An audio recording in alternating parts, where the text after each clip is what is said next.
Hi, everyone. This is the Light Journal Podcast. I'm Jamie Perez. In this episode of the Leveling Up Your Spirit Walk series, I'll continue my earlier discussion on the mind-body connection. If you haven't already listened to part 1, it might be helpful to do so.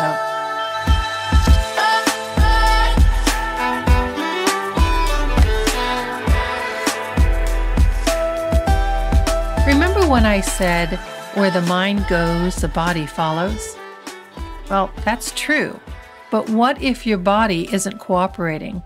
Or what if your ego doesn't want to cooperate, even though you know it's in your best interest? Those things happen all the time.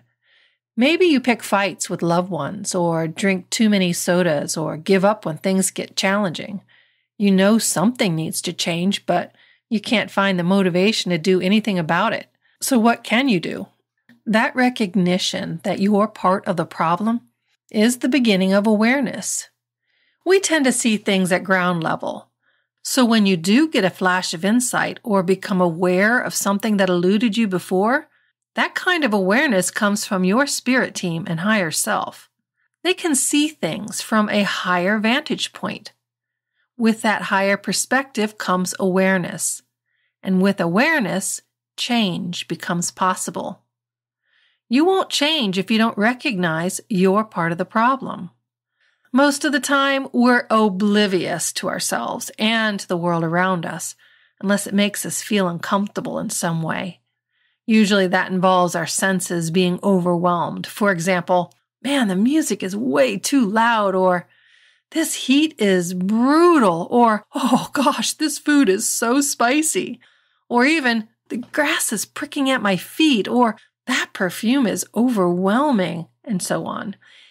If we're comfortable, we remain oblivious, going through our days blithely unaware of almost everything. When we're comfortable, we don't feel any need to change, adjust, or grow. We're comfortable, so why would we? We settle into our routines and patterns. Instead of growing, evolving, or becoming, we just exist. We get into a rut. And what is a rut? It's a grave with the ends dug out. It's our struggles, challenges, and discomforts that motivate us to try new things. Sometimes those struggles come from within ourselves. I might change that to most of the time those struggles come from within ourselves. That's definitely been true for me. I've struggled with restlessness most of my life. I would get bored easily. If I didn't have something to do, my mind would start racing with possibilities and scenarios. So I would teach myself something new, do a craft, start pacing, distract myself by reading or watching TV or meditating. If I didn't find something, I'd feel like I wanted to jump out of my skin. I was my own struggle, challenge, and source of discomfort. I recognized that something had to change within myself. For others, the situation or environment may be the source of their greatest problems. This is particularly true for those living in war-torn nations, refugee camps, disaster-prone areas, and things like that. But it's also true for those in violent or chaotic homes, gangs, prisons, and other dangerous situations. When living itself is precarious, all your attention goes toward surviving. It's all about what to eat and drink, how to protect yourself and your loved ones, how to find shelter from the elements and the violence, how to clothe yourself. You're constantly adapting to your situation just to survive. You know things need to change, but when it's about survival, it might feel hopeless. Everyone's situation is different, and every life experience is unique. There is nothing I can say or offer that's going to fit into everybody's scenario and everybody's needs. So I can only offer what I have learned based on the experiences I have lived through. That's why I do these podcasts. I want to be a source of inspiration for those of you who are at a time and in a place where you're able and willing to develop your own spirituality, your own spirit walk in terms of practice and beliefs. There are so many different levels of challenges each of us have to face on a daily basis. The one truth that we can all rely on is the experience of being aware of awareness. Awareness makes it possible to rise above whatever we are experiencing here. By awareness, I'm referring to the consciousness that permeates in and through all things. And I do mean all things. That awareness flows through our earthly existence, but it's not contained by it. To the contrary, we could say that our earthly existence is part of the awareness. Think about it this way. Humans are part of the earth. Earth is part of the galaxy. The galaxy is part of the universe. The universe is part of space. Space is part of all that is, or the quantum field, or the originating source itself. Awareness isn't in one place or another. It's everywhere, all the time. It's not bound by our earth-based ideas of places and times because it actually created those things. It exists outside of space and time. Humans are complicated. We have 3 different levels of consciousness. We have body consciousness, the ego-based mind consciousness, and spirit consciousness. Our ego-based mind has one purpose. It's here to be the mediator between our higher self and the body. The ego-based mind makes it possible for the higher self to experience being physical, and it makes it possible for the body to experience higher thinking and consciousness. These aren't opposing forces, and the ego-based mind is not a bad thing. It provides the means for both spirit and body to experience life from different types of limitations and perspectives.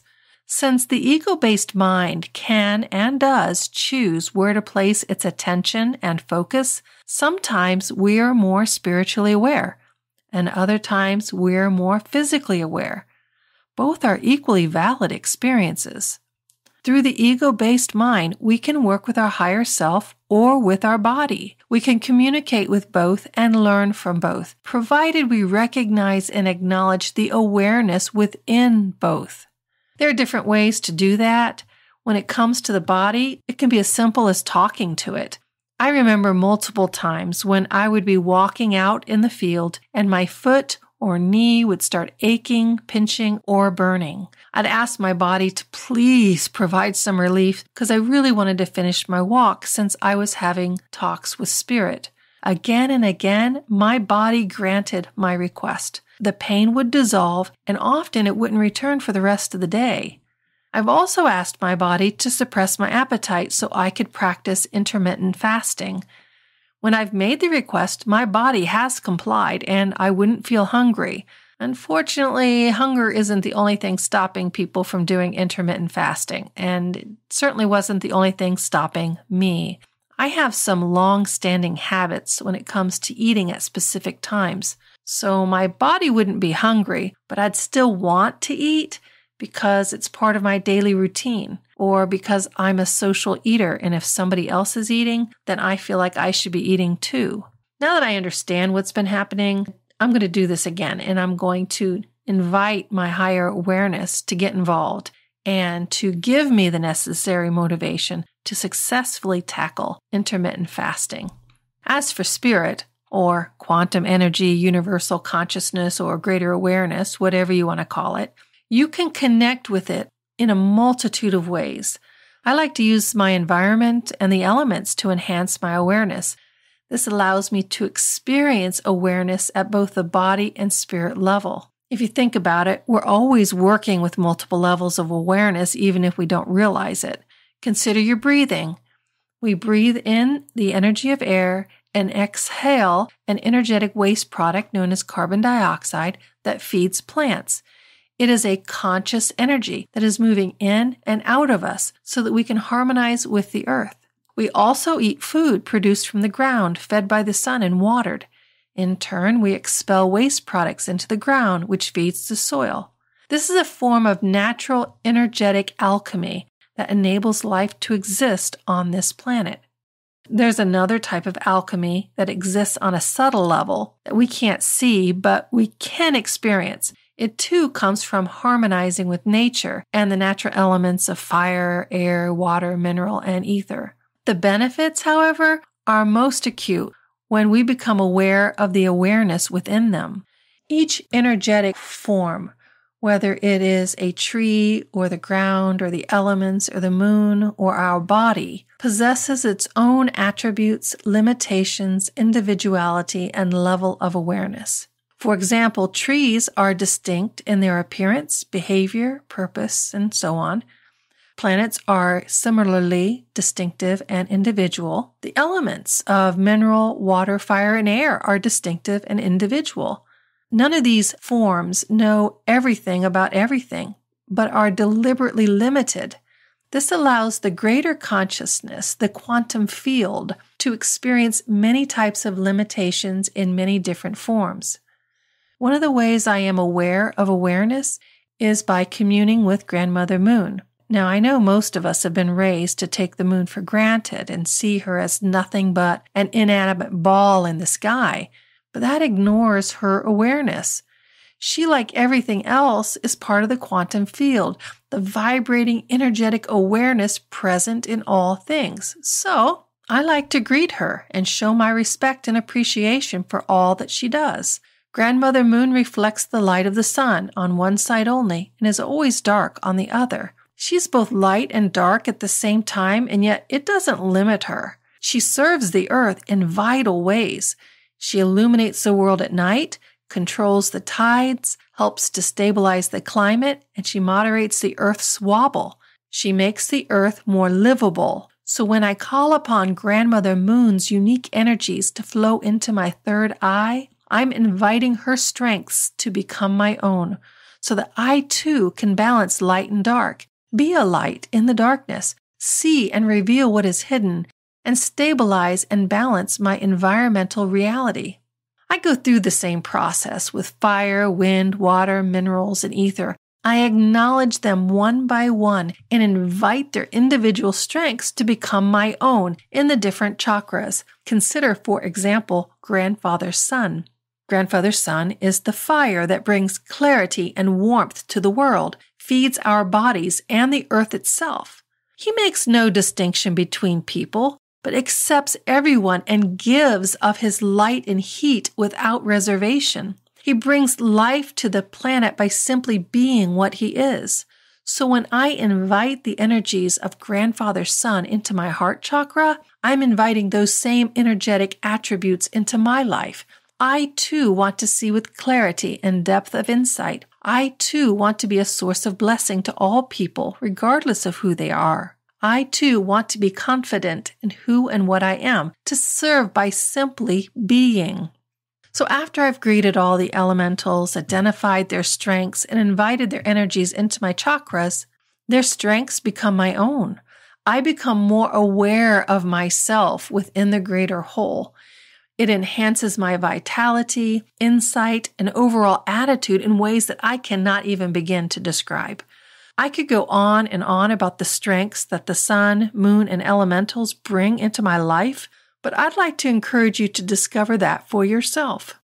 Where the mind goes, the body follows. So set your attention on the awareness that dwells within you, within your body, your ego, and every aspect of your environment.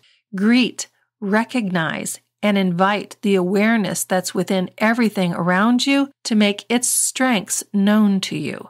There is nothing that exists outside of this awareness. You can invite the energetic awareness of insects, trees, birds, reptiles, mammals, fish, and everything else into yourself and discover strengths you never before possessed.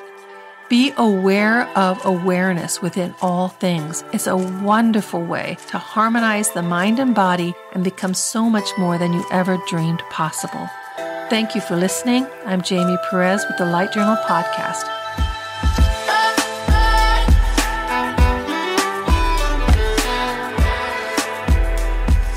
If you would like to learn more about me or the services provided by the Light Journal, be sure to visit my website at thelightjournal.online.